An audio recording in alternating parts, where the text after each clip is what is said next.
एक समय की बात है। मलकपुर नाम के एक गांव में एक बहुत ही लालची किस्म का जमींदार रहता था। वो अपनी जमीन गरीब किसानों को अजीब अजीब शर्तें रखकर भाई ठेके पर देता था। उसी गांव में शंकर नाम का एक गरीब किसान रहता था। जमींदार हर साल शंकर को जब अपनी जमीन ठेके पर देता तो शर्त यह होती कि 50% फसल जमींदार की और 50% शंकर की। फसल आने के बाद अच्छी फसल खुद के पास रखता और खराब फसल शंकर को दे देता। भाई शंकर इस वजह से बहुत मुश्किल से अपना गुजारा करता था। एक दिन शंकर का बेटा मनोहर शहर से छुट्टियों में घर आया और अपने पिताजी की हालत देखकर और जमींदार की हरकतें सुनकर उसने निर्णय लिया कि आज से वो खेती का काम संभालेगा। पिताजी, आप बिल्कुल चिंता न करें, आज से मैं आपकी खेती का काम देखूंगा। मनोहर ये पिताजी से बोलकर जमींदार के पास गया। आओ आओ मनोहर, पिताजी नहीं दिख रहे।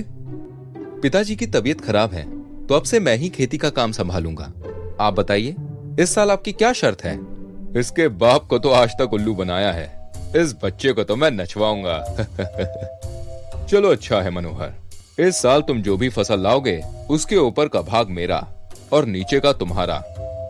ठीक है सेठ जी। ये कहकर मनोहर वहां से चला जाता है। मनोहर खेत में जाके बीज बोता है और अच्छी तरह से भाई खेती की देखभाल करता है। फसल भी बहुत अच्छी होती है और 3 महीने बाद जमींदार मनोहर के पास फसल का हिस्सा लेने के लिए आता है। आइए सेठ जी, ये खेत में जो घास है वो आपका हिस्सा है, ले जाइए।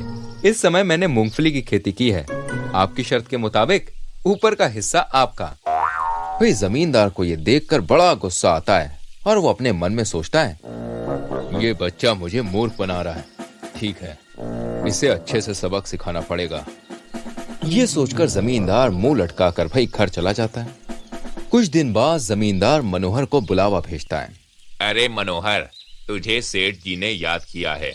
अच्छा, चलो आप, मैं आता हूँ थोड़ी देर में। भाई इसके बाद मनोहर जमींदार के घर जाता है। कैसे हो मनोहर, खेती नहीं करनी है क्या? खेती तो करनी है सेठ जी, मैं आपके पास आने ही वाला था। अच्छा देखो बेटा, इस समय शर्त थोड़ी अलग है। जमीन के नीचे का हिस्सा मेरा और ऊपर का तुम्हारा। भाई मनोहर ने हाँ की और वहां से चला गया। खेत जाकर उसने फसल लगाई और 3-4 महीने बाद जब जमींदार अपना हिस्सा लेने खेत पहुंचा, आइए सेठ जी, लीजिए आपका हिस्सा।